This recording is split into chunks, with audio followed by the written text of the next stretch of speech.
Assalamualaikum warahmatullahi wabarakatuh. Hari ini Bu Nuni akan melanjutkan materi kita tentang pernikahan.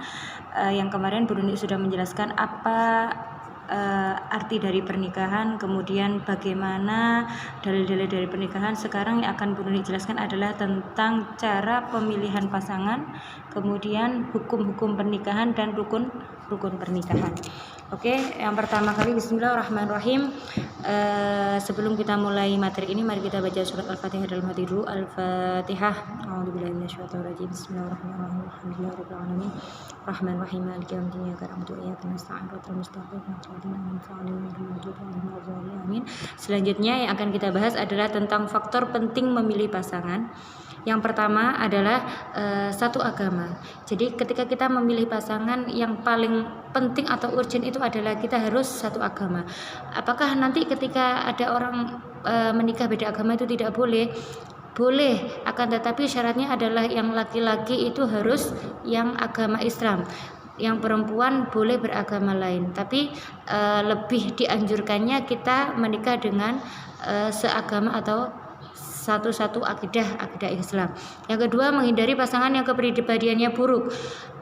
Pasangan yang kita pilih itu akan kita jadikan panutan, akan kita jadikan teman sampai kita tua. Jadi kita harus memilih pasangan yang benar-benar kepribadiannya bagus.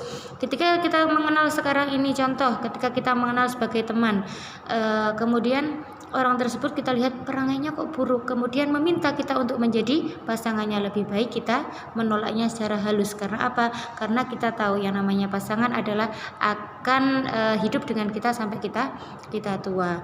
Kemudian yang ketiga adalah tetap memelihara kesucian diri. Karena apa? Ketika kita menjadi orang baik atau kita bisa memelihara kesucian dari kita sendiri, maka orang yang akan mendapatkan kita juga sama, dia juga bisa menjaga kesuciannya. Karena kita akan sekufu, Allah akan menakdirkan atau Allah akan memberikan kita orang yang baik ketika kita bisa menjaga kebaikan kita sendiri.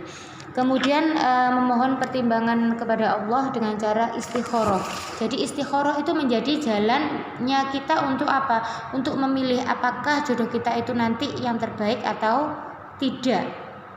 Kemudian hukum pernikahan yang pertama adalah ada namanya mubah. Mubah ini adalah menjadi hukum asal pernikahan, yaitu bagi seorang laki-laki yang sudah memenuhi syarat, kemudian dia berhak untuk menikah, jadi hukumnya adalah mubah.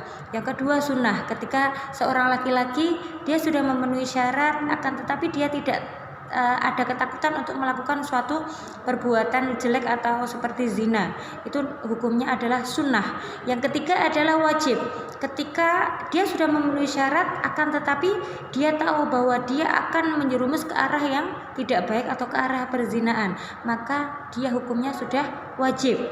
Keempat adalah hukumnya makruh, ketika dia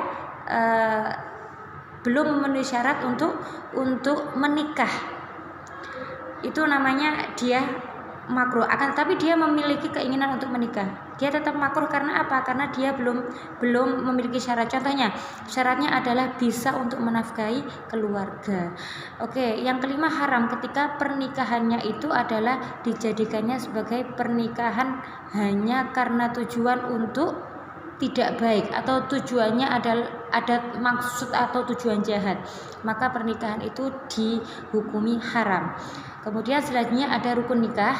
Yang pertama adalah ada 5. Yang pertama adalah ada calon suami, yang kedua ada calon istri, yang ketiga adalah ada wali pembelai perempuan, yang keempat ada orang saksi, yang kelima ada akad atau ijab kabul. Oke, maaf ada 6 ternyata. Yang keenam ada mahar atau mas kawin.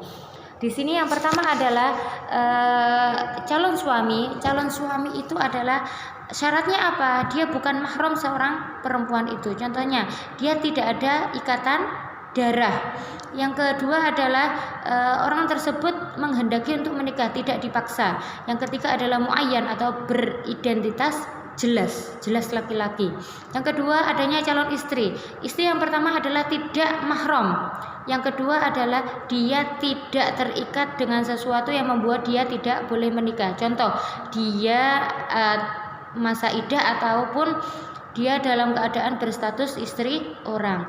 Yang ketiga wali. Wali itu ada dua, ada namanya wali nasab, yaitu ayah kandung, kakek kandung, kakak kandung. Ada juga wali hakim, yaitu wali yang mendapatkan wewenang dari wali nasab karena berhalangan. Kemudian yang kedua ada saksi. Saksi itu syaratnya gimana? Syaratnya adalah beragama Islam, balik, berakal, merdeka, laki-laki dan adil. Jadi itu syarat sebagai dua saksi. Yang kelima adalah sigat atau ijab kabul. Ijab kabul itu bisa sesuai dengan bahasa daerah masing-masing, bisa dengan menggunakan bahasa Arab. Kalau bahasa Arab seperti qabil tu nikahaha wa tazwijaha bimahril madhkur halan, itu bisa. Kemudian yang keenam adalah mahar atau mas kawin. Mahar itu adalah pemberian wajib dari seorang calon suami kepada istrinya. Mahar ini adalah mahar yang terbaik bagi perempuan, itu adalah mahar yang tidak memberatkan bagi laki-laki, akan tetapi mahar yang terbaik bagi laki-laki adalah yang memberikan terbaik untuk si calon istri. Oke, cukup itu dulu yang Bu Nuni jelaskan.